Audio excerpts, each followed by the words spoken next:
आज south Africa ने हमारी इतनी ज्यादा पिटाई करी, इतना लंबा टॉर्चर करा है कि अब हमारे पास वो प्रिविलेज आ गया पूछने का कि क्या हम बचा हुआ टाइम सर्वाइव करके कहीं ना कहीं ड्रॉ कर सकते हैं कि नहीं कर सकते। भाई ये मुझे पहली बात तो कल ही लगने लग गया था कि ये मैच शायद जो सबसे ज्यादा प्रोबेबिलिटी है वो ड्रॉ की तरफ ही जा रही है। अच्छा। एंड इंडिया की जो बैटिंग है, मुझे ये लग रहा था जरूर भाई कि क्या अभी भी हम लोग सोच रहे कि क्या ड्रॉ की हम लोग उम्मीद कर सकते हैं, पर इंडिया के बैट्समैन ने कोई हालत छोड़ी वही नहीं तो है मैं कह रहा हूँ कि ये जैसे सवाल आना शुरू हुआ था दिमाग में 2 विकेट गिरा दिए। या अब कल 8 विकेट हमें सरवाइव करने हैं, पूरे 90 ओवर खेलने को मिलेंगे, बारिश होने नहीं वाली है, कोई बचाने को आने नहीं वाला है। तो क्या अल्टीमेटली इसका रिजल्ट निकलने वाला मैच का उसको जरा कॉन्टेम्पलेट करेंगे। प्लस ये बॉलिंग के टाइम पे हमारी जो ऋषभ पंती हमें देखने को मिली है, क्या ये सक्सेसफुल थी या नहीं थी, ये भी देखेंगे अब भाई। वक्त आ गया है ऋषभ पंती का। तो क्या कैसे हमें पीटा गया है, क्यों साउथ अफ्रीकन बैटर्स जब बैटिंग कर रहे होते हैं तो इतने ज्यादा रन आने लग जाते हैं। एक और बहुत ही एक इंटरेस्टिंग टेक आज आपको मिलेगा, कल की वीडियो में भी हमने शेयर करा था कुछ ऐसा, एक इंटरेस्टिंग सेट आपको आज भी दिखाऊंगा। तो शुरू करेंगे वीडियो, बट उससे पहले ये टेस्ट मैचेस की बातें होती रहनी चाहिए भाई, और उसके लिए हम लोग को नंबर्स चाहिए। तो नंबर्स आएंगे आपके सब्सक्रिप्शन से। अब सब्सक्राइब आप जल्दी जल्दी कर दीजिए। कल आपका बहुत बहुत धन्यवाद, आपने फिर से हमारी वीडियो टॉप 100 हाइप लिस्ट में पहुंचा दी है, तो इसको भी मिलियन पॉइंट्स पे हमें हाइप करना ही करना है। साथ के साथ आप लोग एक बेल आइकन भी जरूर प्रेस करना ताकि आपको सारी वीडियोस की नोटिफिकेशन तुरंत मिलती रहे अपने फोन पे, लैपटॉप पे, जहां पे भी आप देखते हो। एंड अगर आप हमारा फ्री टेलीग्राम ग्रुप ज्वाइन करना चाहते हैं तो उसका लिंक आपको हमारे डिस्क्रिप्शन की पहली लाइन में ही मिल जाएगा, वहां जाइए और से भी जरूर ज्वाइन करिए। आइए शुरू करते हैं इस डिस्कशन को।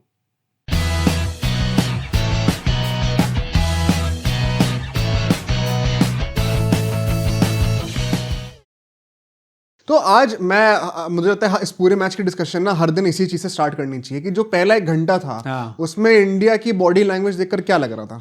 ये चीज कुछ कमेंटेटर्स ने पॉइंट आउट करी है। वेरी ऑनेस्टली मैंने तुरंत देखते ही तो नहीं पकड़ ली थी ये चीज, इसलिए मैं क्रेडिट दूंगा सारे कमेंटेटर्स को।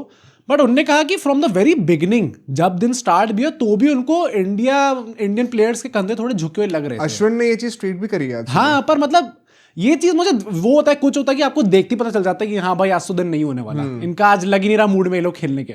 आज मुझे वैसा नहीं लगा, बट फिर देन जब बाकी सारे लोग बोलने लग गए तब होता है ना कि जब बाकी लोग भी बोल रहे then you start seeing it. यार बॉडी लैंग्वेज का एक बहुत बड़ा इंडिकेशन इससे भी होता है कि आप किस इंटेंशन से बॉलिंग कर रहे हो। हाँ, मैं देख रहा हूँ जडेजा वगैरह पहला स्टार्ट में कर रहे हैं बॉलिंग, तो भाई आपने 4-5 फील्डर ही डीप में क्यों लगा रखे हैं स्टार्टिंग से ही। और ऐसा भी नहीं है कि इन आउट फील्ड है कोई, कि 3 फील्डर मुंह के नीचे बैठे हैं, बाकी सारे बाउंड्रीज पर हैं, कि जैसे बेसबॉल के अगेंस्ट करना पड़ता है। इन आउट फील्ड भी नहीं है, सर्कल के अंदर सिर्फ 2 फील्डर खड़े हुए हैं और 1 स्लिप है, बाकी सारे जो है एक लॉन्ग ऑन ले लिया, एक डीप मिड विकेट, एक डीप लॉन्ग लेग ले लिया है, तो अंदर रन कौन बचाएगा। आई थिंक सबसे बड़ी प्रॉब्लम ये, एक तो जब भी जडेजा के साथ ऐसा कुछ होता है तो मुझे बार बार वही इंटरव्यू याद आता है भाई। क्या ये टेस्ट फॉर्मेट में तो वैसे भी कप्तान बड़ी इजी है, 1-2 फील्डर ही बस इधर उधर करने होते हैं, बाकी खुद ही हो जाता है। तो जडेजा कप्तान थोड़ी है। हाँ, पर भाई कुछ तो बताएंगे कि मुझे फील्ड कैसी चाहिए। अब देखो भाई, ये चीज पहले घंटे में देख के मुझे भी इरिटेशन हो रही थी कि हम लोग क्या सोच कर आए हैं कि हाँ साउथ अफ्रीका चाहती है कि ये सीरीज जीत जाए, और उसके चलते अगर वो मैच ड्रॉ भी कर देंगे तो भी उनके लिए सीरीज बनी है। तो हम भी सीरीज ड्रॉ के लिए खेल लेते ना, सॉरी मैच ड्रॉ के लिए खेल लेते ना, हमें क्या फर्क पड़ रहा है, हम एटलीस्ट मैच हारने से तो बच जाएंगे। एंड वो इंटेंट ही इतना नेगेटिव है ना कि वो आपकी बॉडी लैंग्वेज रखने लग जाता है। पर that is what the commentators meant. हाँ, कह सकते हैं। ऑल्दो मतलब जडेजा ने थोड़ा स्टार्ट होते ही अपना जादू दिखाना स्टार्ट तो करा ही था। विकेट उन्होंने ली थी थोड़ी, पर मैं जब भी वो विकेट लेता मेरे दिल में और घबराहट आ रही थी। क्या कि भाई अगर हम यहाँ विकेट ले रहे हैं और स्पेसिफिकली हमारे स्पिनर्स विकेट ले रहे हैं तो हमारी जितनी जल्दी बैटिंग आएगी हम उतनी जल्दी बिछने वाले हैं। अच्छा, एक और टैक्टिकल पॉइंट बिफोर जब जडेजा ने विकेट लिया उसकी बात करता हूँ। ये जो आपने फील्ड सेटअप कर रखी है, आपने लॉन्ग ऑन सामने ले रखा है, एक डीप मिड विकेट ले रखा है। इसका मतलब क्या है? अब बॉल ऊपर डालोगे ताकि वो स्लॉग मारने जाए, उसको बचाने के लिए आपने कैचर्स 2 डीप में रखे हुए हैं, बेसिकली वी में खेलने जाएगा, सामने स्लॉग मारने जाएगा। साथ ही साथ आपने एक डीप लॉन्ग लेग और एक बैकवर्ड पॉइंट भी ले रखा है। तो वो आपने स्वीप और रिवर्स स्वीप के लिए ले रखा है, जो आप बेसबॉल के अगेंस्ट फील्ड लगाते हो। स्वीप तो काफी मारी है भैया जिनके, उसकी बात करेंगे। बट स्वीप आप एकदम मुंह के नीचे की बॉल को तो नहीं मारोगे। तो आपका गेम प्लान एग्जैक्टली क्या है? मुंह के नीचे बॉल के लिए आपने 2 सामने फील्डर लगा रखे हैं, स्वीप के लिए 2 यहाँ पे लगा रखे हैं। तो आपको क्या हर टाइप की बॉल पर रन ही डिफेंड करने, सिर्फ कोई अटैक करना ही नहीं किसी भी बॉल पर। तो ये एक बहुत ही ग्लेयरिंग मिस्टेक, मतलब मुझे पर्सनली लग रहा था, मुझे पता नहीं वहां पे क्या प्लान था इन लोगों का, बट बाहर से देख के दिख जाता है। सेटअप में आपको देख के लग रहा है कि हम लोग सिर्फ रन बचाने जा रहे हैं, हम विकेट लेने की सोच ही नहीं रहे। उसमें भी फिर रिकल्टन ने कहा भाई अभी अंबानी साहब के लिए भी तो खेलना है, तो भाई थोड़ा तो खुश रखना पड़ेगा ना। तो रोहित शर्मा भी काफी मारते हैं, तो मैं हाथों में कैच देकर आउट हूँ ना, वो भी मतलब जबरदस्ती का needless wicket, 2 great catch by Siraj, and उसी के चलते हुए वहां से ऋषभ पंत के अंदर थोड़ा मुझे लगता है कि ऋषभ पंती में थोड़ा सा लॉजिक आना शुरू हुआ है, एंड वहां पर फिर हम लोग को इन आउट फील्ड्स देखने को मिलते हैं। इनफैक्ट जो तेम्बा बवूमा का विकेट आया है, that is purely down to a brilliant field setup. अब उसमें कप्तान को क्रेडिट देना चाहो, बिल्कुल दो भाई, क्योंकि हम गाली भी उनको दे रहे हैं। आई थिंक वहां पे एक लेग स्लिप जो लगाया था वो भी थोड़ा पीछे बैकवर्ड लेग स्लिप था। साई सुदर्शन खड़े हुए थे फायर नीतीश कुमार रेड्डी थे, शॉर्ट लेग पे साई सुदर्शन खड़े हुए थे। तो वो जो अपने बी हाइव बना रखा था, once again it is tempting the batter कि पीछे सिंगल लेना बड़ा आसान है, बट बाय चांस कत्ती लग गई तो हाथों में तो बड़ा इजी कैच मिल भी गया था रेड्डी को उसमें। This is how you set up and play with the field ना। अच्छा, उसमें कमेंटेटर भी इतना फनी मोमेंट था क्योंकि रेड्डी के हाथ में कैच आया और मैं ऐसे लेटे लेटे देख रहा हूँ मैच को, और उसके सामने ऋषभ पंत ऐसे कूदे थे डाइव मार के कि मुझे लगा भाई क्या कैच पकड़ा है पंत ने। और फिर बाद में कमेंटेटर खुद भी कह रहे हैं कि यहाँ पे पंत क्यों कूदे थे इस तरीके से, जब हाथों में कैच जा रही थी रेड्डी के। थोड़ा दिखाना भी तो है भाई, तो ऋषभ पंत सर बोलने के लिए थोड़ी है, कुछ करना भी तो है। बट इसी के साथ साथ हमने ये भी देखा कि जब भी विकेट्स गिरने शुरू हुए थे बीच में, वो 3-4 विकेट गिरे थे, फिर वो दोबारा एक लंबी पार्टनरशिप आ गई। इन दैट ड्यूरेशन आपको याद होगा, आपने हमारा कल का पॉडकास्ट देखा था, हमने पॉइंट आउट किया था कैसे केशव महाराज और हार्मर की जो एवरेज बॉलिंग स्पीड्स थी वो जडेजा वॉशिंगटन से सिग्निफिकेंटली लोअर थी, almost 10 kilometre per hour lower थी। उनकी 80 के आसपास थी, इनकी 90 के आसपास थी। आज वॉशिंगटन एंड जडेजा ने अपनी स्पीड्स को लोअर करा है।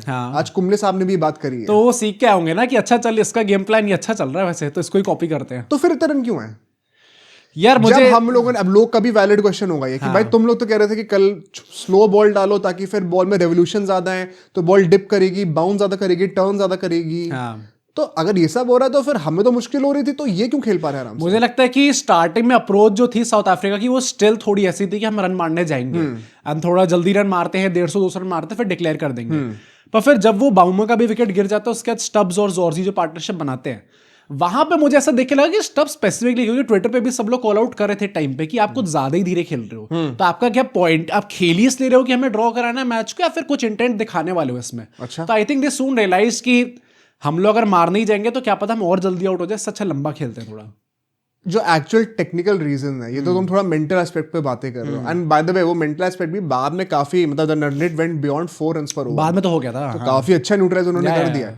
टेक्निकल एस्पेक्ट सबसे बड़ा ये है कि जितनी भी साउथ अफ्रीकन बैटर्स अगर आप उनको देखोगे, उन्होंने चेज मास्टर्स को सब्सक्राइब कर रखा है। इंडियंस ने कर नहीं खा, तो उन्होंने कल की हाईली टेक्निकल फैक्टर, उन्होंने कल की वीडियो देख ली है, तो आप भी करिए ना सब्सक्राइब अगर आपने नहीं करा था। But on a serious note क्या होता है, जब हम लोगों ने बातें करी कि बॉल को आप स्लो फेंको तो ज़्यादा ग्रिप करेगी, ज़्यादा टर्न करेगी, ज़्यादा बाउंस करेगी, विच मीन्स एक प्रॉपर इंडियन कंडीशन में जैसे एक फॉरेन ओवरसीज प्लेयर एक्सपेक्ट करता है बॉल को आने को, जिस चीज से उनको डर लगता है कि यार टर्न बाउंस ना कर जाए यार, है पेस एंड बाउंस तुम कराओ भाई, एक बार ये ना हो कि मुंह के सामने से 34 स्टंप से लेग स्टंप पे बॉल जा रही है, जिस बात की उनको डर लगता है वो चीज होने लग जाएगी।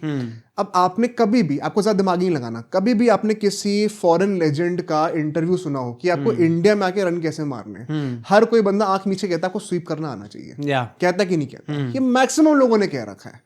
आज साउथ अफ्रीकन्स ने मोर देन 100 शॉट्स अटेम्प्ट करे स्वीप के। अच्छा, 100 शॉट्स? और इंडिया ने सिर्फ 18 शॉट्स इस पूरे टेस्ट मैच में अटेम्प्ट करे अभी तक स्वीप के। नहीं, 18 शॉट नहीं, 18 रन मारे हैं 7 बॉलों पे इंडिया ने, और उनने 110 रन मारे 45 बॉलों पे। 100 प्लस शॉट्स उन्होंने अटेम्प्ट किया। तो अच्छा, इंडिया का शायद 18 शॉट्स नहीं, 18 रन तुम 18 रन थे, उन्होंने more than 100 plus shots attempt करे। नहीं तो मुझे इसको देख के ये लग रहा था कि आपके बैट्समैन, अगर आप अपने घर की कंडीशन में दूसरे बैट्समैन आपसे बेहतर खेल के आ रहे हैं, इसका आपको मतलब ये समझ में आ रहा है कि किस लेवल की वो प्रिपरेशन करके आ रहे हैं। प्लस वो जो 18 रन इंडिया ने मारे स्वीप पे, I would love to know किसी के पास कोई स्टार्ट हो कि जायसवाल उसमें से कितने मारे।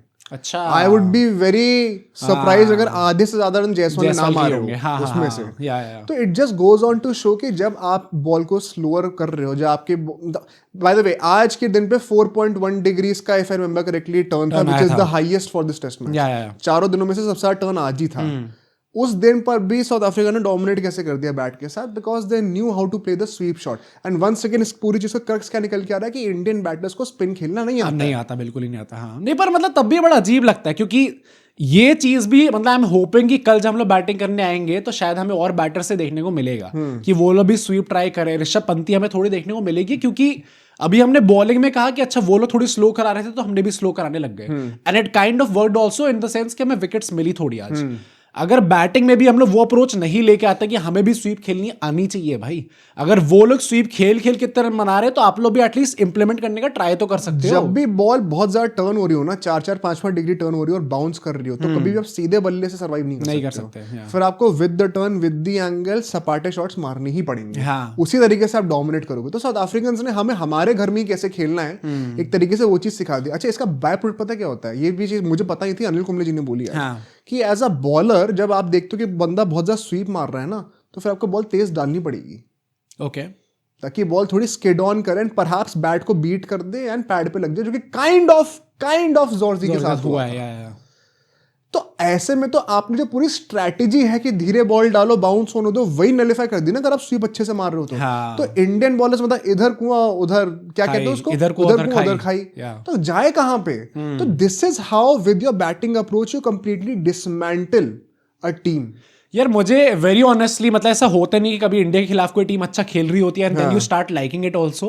अरे भाई इतना बुरे दिन मेरे तो नहीं है। नहीं, मुझे तो देख के लग रहा, आज वो होता है ना कि आप मैच देख रहे हो, आपको पता है कि दूसरी टीम भाई थॉरली डिजर्व करती है जीतना। मतलब इट्स, आप जीतना डिजर्व करते भी नहीं हो भाई, जिस लेवल की आप प्रिपरेशन भी लेके आओगे ना, लेट अलोन कि आपका फॉर्म अच्छा नहीं है।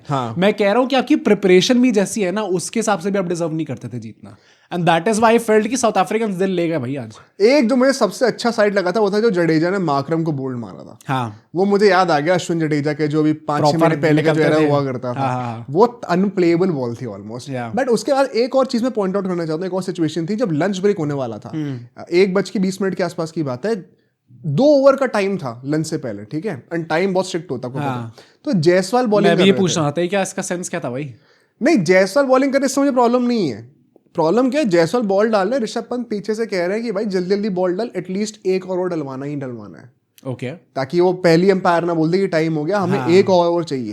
अब आप खुद सोच के बताओ, तुम भी बताओ, अगर कोई बंदा ये कह रहा है कि जल्दी जल्दी डाल, हमें एक और ओवर चाहिए, तो किस इंटेंशन से यूजुअली कह रहा होगा? भाई अल्टीमेटली ओवर कम बचेंगे, फिर बाद में खेलने के लिए तो शायद ड्रॉ के लिए इजी हो जाएगा इनके लिए।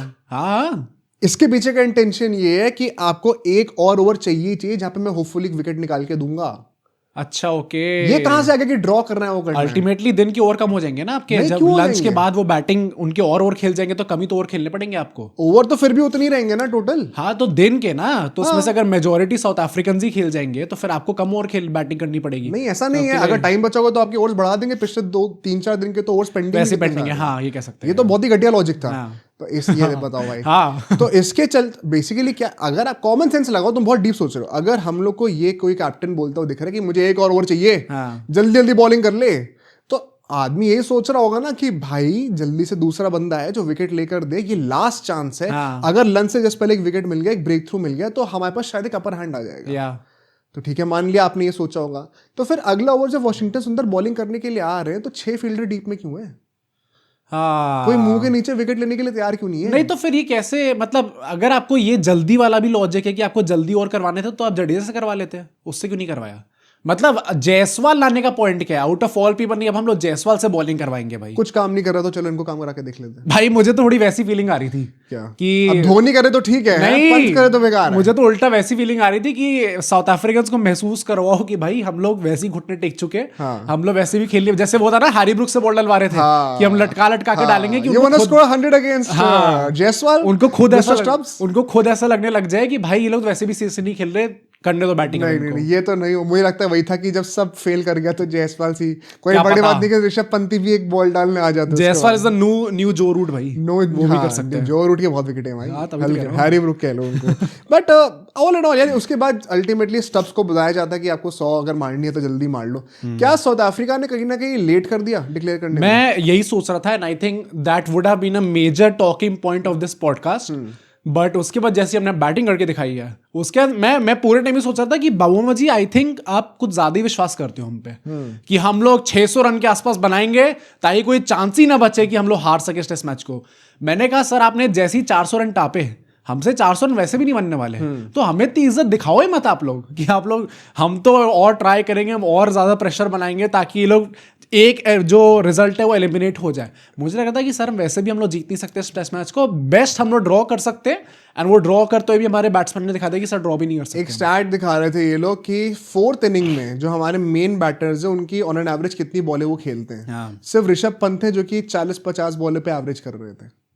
Okay. बाकी कोई जो 30-35 बॉलें भी नहीं टिक पाता है। इतना बुरा हाल है। 30-35 बॉल टेस्ट मैचेस में नहीं टिकता। तो जब मैंने वो देखा ना स्टैट, तब मुझे लगा कि फिर तो आई थिंक साउथ अफ्रीका बहुत चिल होने वाला है। हाँ। एंड वो कहीं ना कहीं सच होता दिख भी रहा है। केएल राहुल जायसवाल जिस तरीके से आउट हुए हैं यार, थोड़ा मूड ऑफ हो गया देख के, क्योंकि आई थिंक अब तो हम लोग ये कह ही सकते हैं कि हमें ड्रॉ के लिए ही खेलना था।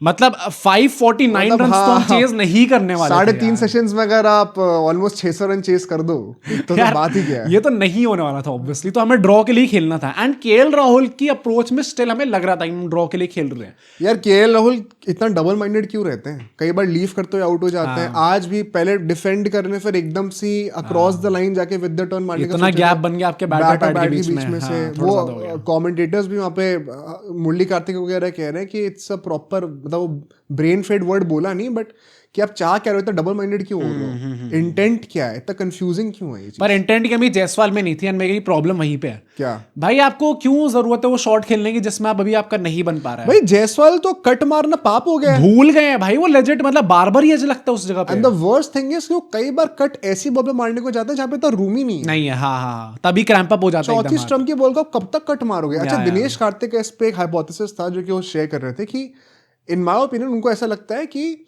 जायसवाल ना कई बार पहले से एंटिसिपेट कर रहे होते हैं कि छोटी बॉल ही डाली जाएगी, तो वेट पहले से बैकफुट पर है। ओके। एंड वैसे भी आपका कट कभी भी अच्छा लगेगा नहीं। आपको हमेशा फॉरवर्ड प्रेस के बाद जब आपका पीछे वाला पैर फ्री अप हो जाए फिर मूव करके मारना होता है। तो उन्होंने वो पूरा प्रोसेस ही कट शॉट कर दिया, पहली बैकफुट पे वेट कर रहे हैं। पर ये अब थोड़ा अनोइंग हो गया यार। मतलब एक टाइम तक था कि हाँ ये चीज चल रही है, और जायसवाल जैसा खिलाड़ी जो कि इस चीज को अपनी ईगो पे ले लेता है। हाँ। कि भाई चौथे स्टंप की बॉल कोहली के लिए और कट का शॉट जायसवाल के लिए इतनी कॉमन चीज हो गई है।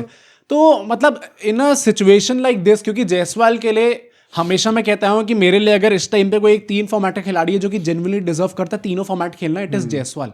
उसके अलावा I don't see any other player जो कि मतलब एनी अदर बैट्समैन। अब लोग कह देंगे बुमराह के खिलाफ कैसे बोल दिया तूने। भाई मैं बैट्समैन की बात कर रहा हूँ। अच्छा। और जायसवाल ही अगर वो ग्रिटी इनिंग्स नहीं खेल पा रहे टेस्ट मैचेस में, थोड़ी बहुत हमें वीकनेस इंग्लैंड सीरीज में देखने को मिली थी। पर हमें लगा था कि चलो ठीक है, हर सीरीज अच्छी नहीं जाएगी जायसवाल की। उससे पहले बीजेटी बहुत ही अच्छी गई थी उनकी। अब यहाँ पे अगर इसी तरीके से आप आउट हो गए इन अ सिचुएशन लाइक दिस जहां पे आपको जीतने के लिए खेलना भी नहीं है, आप खेलो अपनी लंबी, खेलो भाई स्टब्स की तरह 30-40 के स्ट्राइक रेट से खेलो अपना लंबी इनिंग्स 200 बॉल खेल के। अगर उसमें भी आप जल्दी शॉट मारने जा रहे हो फिर आउट हो रहे हो तो फिर गाली आपको ही पड़ेंगी। एंड बात ये ना कि आउट होने का तरीका बार बार सेम है। आपको पता है you don't have to commit this mistake. जैसे तुम्हें याद है एक बार इंग्लैंड वाले टूर पे भी वो पुल मारते हुए आर्चर का आउट हुए थे। हाँ, थोड़ा वो गए थे। एंड उसमें भी था कि आप सबको पता था कि एंटिसिपेट करते कि ये मारने जाएंगे। एंड उस टाइम पे वो सेम चीज करके आउट होते थे। तीसरे चौथे टेस्ट मैच की बात थी, लोग मुझे बता देंगे करेक्ट करके। तो ये चीज ना जायसवाल के साथ, क्योंकि जायसवाल को हार्डली किसी ने कॉल आउट कराया अभी तक, एंड टू हिज क्रेडिट उन्होंने कुछ गलत करा भी नहीं है। हाँ, फॉर श्योर या। बट जब शुभमन गिल को इतनी गालियां पड़ती है, ऋषभ पंत को इतनी गालियां पड़ती है ना, जायसवाल बच नहीं सकते। कुछ चीजें आपको मतलब ये सब चलना पड़ेगा। हाँ, थोड़ा आपको डॉज करना आना चाहिए, सिचुएशन के हिसाब से खेलना आना चाहिए। मतलब ये जो हम लोग अगेन मैं वही टर्म यूज करो, ऋषभ पंती वाली जो हम लोग चीज कहते हैं, ये ऋषभ पंत तक ही रहने दो। ये बाकी प्लेयर्स में नहीं घूमनी चाहिए भाई। जायसवाल एक खिलाड़ी है जो कि लंबी इनिंग्स खेल सकता है, तो उसे वैसे ही प्लस आप अग्रेसिवली खेलो, कोई मना नहीं कर रहा। कभी कभी जरूरत होती है, जैसे इंग्लैंड में वो एक और मैच था, चौथा मैच था नहीं, तो मैं वही कह रहा, जैसे फर्स्ट इनिंग्स में जब वो एग्रेसिव खेले थे तो मैं तो उल्टा डिफेंड कर रहा था कि भाई अगर टीम इंडिया जो भी था, अगर टीम इंडिया ये जो है टारगेट चेस कर सकती थी तो वो तभी कर सकती थी अगर यशस्वी जैसा स्टार्टिंग से थोड़ा मार के खेले। तो तब मैं डिफेंड करने की तो बात आप ही कहां से रही है भाई, मैं तो सोच ही नहीं रहा। भाई तुम तो कह रहे थे क्या कि भाई हम लोग 100-150 रन पीछे रह जाए और उसका डिक्लेयर कर दें और फिर 200 बॉल आउट कर दें तो 350 का टारगेट हो, 550 का नहीं। हाँ, तो मैं वही कह रहा हूँ ना कि मैंने फर्स्ट इनिंग्स में तो मैं उल्टा डिफेंड कर रहा था कि अगर हमें उस टोटल तक पहुंचता था तो ऊपर से एक खिलाड़ी का ऐसे खेलना चलता ही था। तारीफ करी ना जायसवाल। वही इनफैक्ट जायसवाल स्टिल अभी तक इस पूरे टूर में ओनली इंडियन प्लेयर से हाफ सेंचुरी मारी है और किसी ने मारी ही नहीं है। इतनी बेवकूफी तो वो तो मैं नहीं कह रहा हूँ, बट इट्स जस्ट अबाउट कि आप इंपॉर्टेंट सिचुएशन में विकेट अपना फेंक कर आगे और फेंकना भी चलो आप मानते हो, जब छक्का मारने आउट हो गए, वो कट पे जिस पर 100 बार आउट हो चुके हैं, वो चुभती है बात। मेरे लिए तो वही चीज चुभती है भाई। एक तो जायसवाल का है ऑब्वियसली, बट लोग सब्सक्राइब नहीं करते यार। वो मेरे को पता नहीं अभी तक क्यों नहीं कर रहे। बड़ा वो हो जाता है, मतलब ये कोई एक्सप्लेन रोज आप वीडियो देखते हो, सब्सक्राइब नहीं कर रहे हो सर, कर दो ना। बट केएल राहुल के लिए भी भाई, मतलब मैं देख रहा हूँ ऑफ लेट लोग थोड़ा ज्यादा चढ़ गए हैं केएल राहुल पे दोबारा। मुझे ये तो अजीब लगता है कि अब जबरदस्ती में लोग चढ़ रहे हैं, क्योंकि ऐसा कुछ गलत तो करा नहीं है उसने। मतलब इंग्लैंड सीरीज अच्छी गई, वेस्ट इंडीज की सीरीज अच्छी गई, ये तो एक सीरीज बहुत टाइम बाद अच्छी नहीं गई, नहीं जा रही है, तो इसमें इतना चढ़ने की बात नहीं है। But having said that, argument ये है ना कि आप घर पे अगर डोमिनेट नहीं करोगे तो आपकी एवरेज कभी भी 40 के ऊपर जाएगी ही नहीं। आप ये एक्सपेक्ट कर रहे हो कि मैं सारे ओवरसीज टूर्स में अच्छा परफॉर्म कर दूंगा, वो हमेशा होने नहीं वाला। नहीं तो हर एक बड़ा बैटर अपने घर में डोमिनेट करना जानता है। हाँ, तो मतलब आप इस चीज पे कॉल आउट करो कि उनकी सीरीज अच्छी नहीं गई, क्रिटिसाइज करो इस बात पे, क्योंकि आज भी अगर हमें ये पूरा मतलब अगर हमें मैच ड्रॉ कराना था तो I think the most important guy जो कि विकेट पे टिका रहता है वो केएल राहुल ही थे। अगर वो टिके तो आपको पता है कि भैया आप ड्रॉ करा लोगे इस मैच को। अब वो आउट हो गए हैं तो वो श्योरिटी नहीं है आपके पास। पर मैं इधर वे कह रहा हूँ कि भाई ये चढ़ने वाली बात नहीं है एकदम से। हर किसी बैटर का 3-4 सीरीज लगातार तो अच्छी जाती नहीं है। And KL Rahul in his whole career has never been that consistent. तो for a new change अगर हमें 2-3 एक्सक्यूज नहीं है ना भाई। हाँ, पर मतलब for a new change अगर हमें 2-3 सीरीज का भी दिख रहा है तो it is surely a betterment भाई। थोड़ा तो बेटर करा ही है पहले से। मतलब आई गेट द क्रिटिसिज्म, क्योंकि यहाँ पे रन आने चाहिए थे, एटलीस्ट इस पिच पर तो आने चाहिए थे। पहले मैच में फिर भी कह सकते हो ईडन गार्डन्स में नहीं आए, वो आईपीएल में आएंगे तो आईपीएल में जरूर आएंगे, में तो अच्छा रहेगा। बट ऑल एंड ऑल क्या लग रहा है कल क्या होने वाला है? Last thoughts. कल हम लोग भाई बिछने वाले हैं। कब तक मैच खत्म हो जाएगा भाई? तभी लोग बच रहे हैं वीडियो कब आएगी। आई होप लास्ट सेशन तक जाए। इतनी तो शर्म हमें होनी चाहिए कि भाई हम एटलीस्ट लास्ट सेशन तो लेके जाए इस मैच को।